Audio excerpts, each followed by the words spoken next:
Salam selamat malam bagi rekan, sahabat, pelayanan semuanya Smart People dimanapun berada. Salam santun, penuh sukacita, keberkatan menyertai kita semuanya. Amin. Saya mengucap syukur dan terima kasih bagi gembala dan rekan-rekan Smart People semuanya atas kesempatan dan waktu untuk saya berbagi kesaksian. Adapun kesaksian saya pada malam hari ini berbicara masalah menjaga hati. Setur dengan nas firman Tuhan, jagalah hati dengan secara kewaspadaan karena disitulah terpancar kehidupan.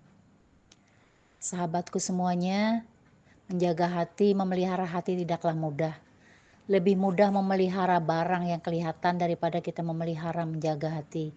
Karena tidak tampak, hanya Tuhan yang melihat dan menilai hati kita. Kita bisa dengan manusia berkelit atau menutupi, tetapi dengan Tuhan terbuka, transparan adanya. Menurut pandangan saya, hati adalah pusat kehidupan bagi manusia itu sendiri. Karena dari hati, segala yang baik, segala yang buruk kan bisa dilihat, bisa dinilai, bisa terbaca. Dan hati juga tempat Roh Kudus bertahta di dalam kehidupan kita, tanpa Tuhan berbicara juga. Jadi diingatkan di sini, terlebih saya juga untuk menjaga hati, memelihara hati, agar tidak ada sampah, kepahitan, akar pahit yang terpendam di dalam hati harus kita buang. Iri hati, dengki, dendam, kecewa, putus asa, amarah, egois, keakuan, kesombongan itu harus dibuang di dalam hati kita. Biarkanlah hati kita murni, untuk mengasihi Tuhan, melayani Tuhan, tidak ada motivasi, dan melayani, mengasihi sesama juga tidak ada motivasi. Karena untuk semuanya untuk kepujian kemuliaan bagi nama Tuhan saja. Di dalam menjaga hati, terkadang kita jatuh bangun. Tetapi kalau kita mau, kita diproses, kita mempunyai komitmen yang kuat, mempunyai tekad yang kuat untuk menjaga hati, agar selalu hati ini tetap terpelihara dalam kasih-Nya. Kita harus tahan uji. Itu harus memiliki tekad yang kuat. Bukan dengan kekuatan kita, bukan dengan kemampuan kita, tetapi kita berserah kepada Tuhan. Mohon bimbingan Roh Kudus, mohon tuntunan Tuhan untuk kita dapat menjaga hati kita. Pasti bisa dan pasti sanggup, karena Tuhan yang menguatkan, Tuhan. Kita sebagai anak-anak Tuhan, alangkah naibnya kalau kita memiliki hati yang buruk di pandangan sesama rekan-rekan kita, di pandangan orang lain di sekeliling kita, tempat kerja kita. Anak-anak Tuhan harus mencerminkan berperilaku dari hati yang baik, dari hati yang tulus, dari hati yang murni, supaya kita menjadi anak-anak terang, menjadi anak-anak Allah yang penuh dengan kuasa, yang penuh dengan kasih, sebagaimana Kristus mengasihi kita. Tidak ada syarat, tidak ada motivasi, kasih yang tulus, kasih yang murni. Begitupun kita sebagai anak-anaknya, sebagai umat-umatnya, kita harus bisa menjabarkan kasih dimanapun kita berada, melalui ucapan kita, melalui sikap kita, perbuatan kita. Itu kalau hati kita bersih, kalau hati kita penuh dengan kemurnian.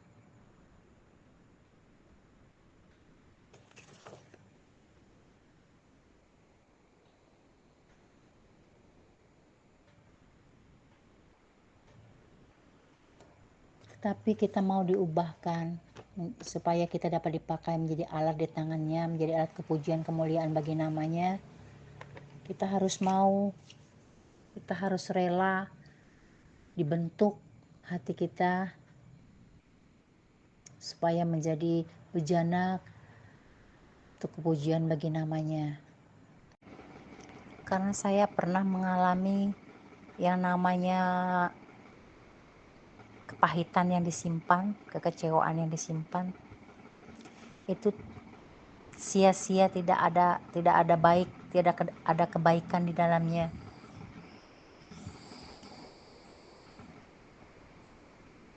Melihat orang maju, kita iri. Melihat orang terpuruk, kita senang. Seperti itu. Nah, itulah yang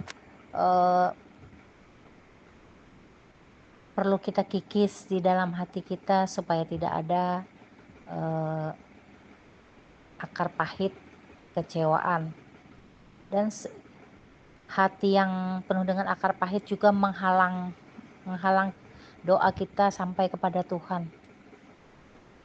Kepahitan dengan suami, kepahitan dengan istri, kepahitan dengan siapapun, dengan teman, dengan siapapun.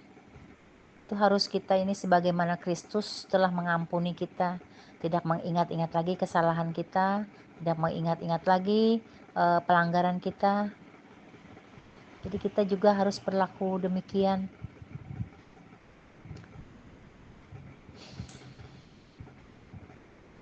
Memang tidak mudah kita melepaskan namanya sakit hati, apalagi kalau kita tidak merasa salah. Kekeh kita memegang sesuatu yang menurut kita benar nih, menurut pandangan kita. Nah, itu harus kita lepaskan. Harus kita seperti Pak Renpi juga bilang, kalau hati kita masih ada menyimpan sesuatu yang tidak baik, yaitu gimana Tuhan mau berkarya, gimana Tuhan mau menyatakan kuasanya bagi kita. Nah, itu saya ingat sekali pesan beliau melalui khotbah beliau.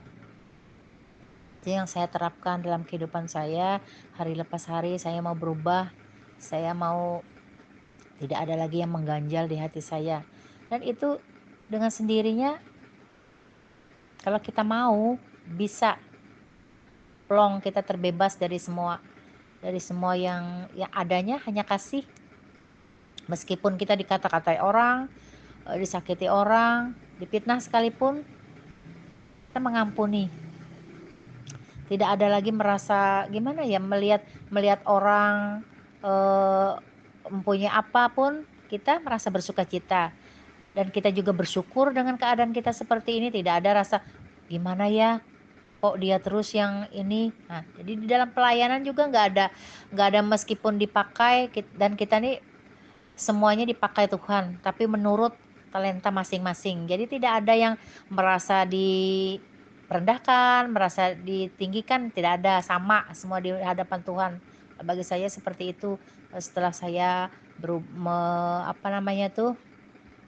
membuang segala kepahitan, membuang segala kekecewaan, dampaknya bagus dalam kehidupan kita, baik kita mengasihi Tuhan, baik kita melayani sesama.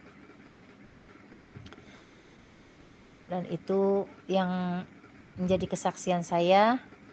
Mari kita ya, saudara-saudaraku, sahabat-sahabatku, kita berubah supaya kita dapat dipakai menjadi alat di tangannya, jadi alat kebenaran. Mari kita menjaga hati kita, mari kita memelihara hati kita dengan tuntunan daripada Roh Kudus. Apapun yang terjadi, itu semua baik adanya. Dan apapun yang terjadi, Allah turut bekerja dalam segala sesuatu untuk mendatangkan kebaikan bagi kita. Jadi hidup ini enjoy saja. Miskin mengucap syukur, kita berada juga mengucap syukur.